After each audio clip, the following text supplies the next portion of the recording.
जय मसीह की सबको।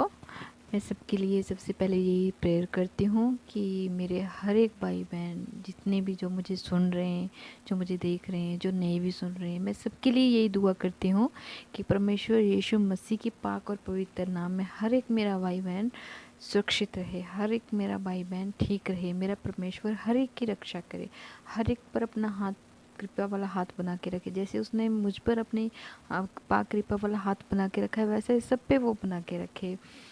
तो सबसे पहले मैं यही बताना चाहती हूँ कि परमेश्वर ने यीशु मसीह ने मेरे जीवन में किस तरह काम किया, मैं ये बताना चाहती हूँ। क्योंकि मैं एक अन्य जाति से हूँ। यहाँ परमेश्वर को कोई भी जन जानता नहीं है, अभी भी जानते नहीं हैं। लेकिन किस तरह परमेश्वर मेरे जीवन में आए, परमेश्वर तो मुझे जानते थे लेकिन मैं तो परमेश्वर को नहीं जानती थी।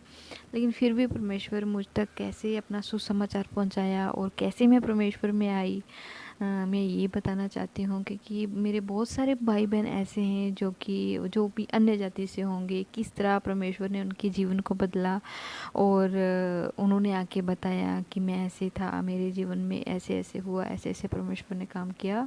और मैं भी यही शेयर करना चाहती हूँ कि परमेश्वर ने मुझे कैसे चुन लिया। और क्योंकि मैं एक ऐसे परिवार से हूँ यहाँ पे इतनी पूजा पाठ होती है सुबह शाम, सारे नियम हैं। नियम क्या, बहुत सारे यूँ कहूँ तो बंधन है, और उन बंधनों में इंसान को बांध के रखा हुआ है कि ये करना है तो करना ही है उनमें कुछ नहीं। वो ही बस मैं यही कहना चाहती हूँ कि जिन मूर्तियों की हम पूजा करते हैं, जिसमें हम कहते हैं कि इसमें भगवान हैं, हालांकि उनमें होता तो कुछ नहीं है।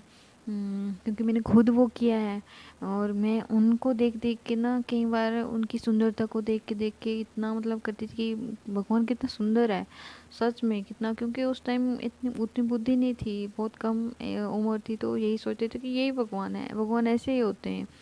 तो वही देख देख के उन फोटोज़ को इतना सोचते थे कि इतने सुंदर हैं भगवान, कितने सुंदर आंखें हैं। लेकिन मैं तो उनसे बातें करती थी, मतलब हर कोई उनसे बातें करता है, उनकी जो भी जन उनकी फ़ोटो को देखता है, मूर्ति को देखता है तो बातें करता है, परमेश्वर हमारी सुन लो, परमेश्वर हमारे जीवन में ये करो वो करो। हर कोई अपने कोई मन्नत मांग रहा है, कोई कुछ है कोई कुछ है। लेकिन बहुत दुआएं की, बहुत प्रार्थनाएं की उनके आगे, बहुत उनकी स्तुति आराधना, बहुत उनकी प्रशंसा की, उनके लिए बहुत सारे उपवास भी रखे, नंगे पाँव चलना, सब कुछ किया। लेकिन हमारे मन में तो प्यार है उनके लिए, मेरे मन में उनके लिए प्यार बहुत था कि परमेश्वर मेरी सुने। क्योंकि मेरा बचपन से ही अध्यात्म की तरफ थोड़ा ज़्यादा था कि मैं कोई ऐसा परमेश्वर मिले जो मेरी सुने, जो मेरी मन की सुने, जो मेरे मन के दुख सुख को जाने। क्योंकि मैं मन ही मन में कहते हैं ना, इंसान मन ही मन में बातें करता है, तो वैसे ही मैं मन ही मन में ये सोचती थी कि भगवान से, मैं परमेश्वर से बातें कर रही हूँ और वही परमेश्वर जो कभी सुनते ही नहीं है और वास्तव में कभी उन्होंने सुना ही नहीं है।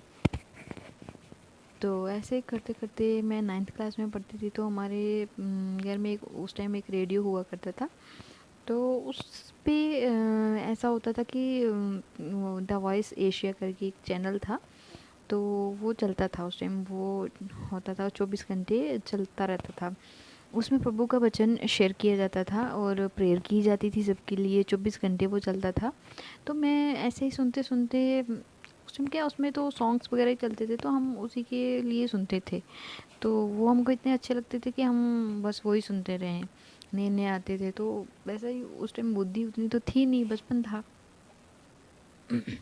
फिर ऐसे करते करते वो भजन सुनते सुनते प्रेयर कर वो मैं सुनती थी, तो मेरे मन को छू गया। और मैं भी जब वो प्रेयर करते थे, वचन को शेयर करते थे, तो सुनाते थे, तो मैं भी सुनती थी, बहुत ध्यान से सुनती थी और प्रेयर मैं भी करती थी उनके साथ में। परमेश्वर हमारी, मेरी भी जो दुख तकलीफ़ जो भी है मैं आपके सामने रख रही हूँ, मेरी भी जो इच्छा है मैं आपके सामने रख रही हूँ।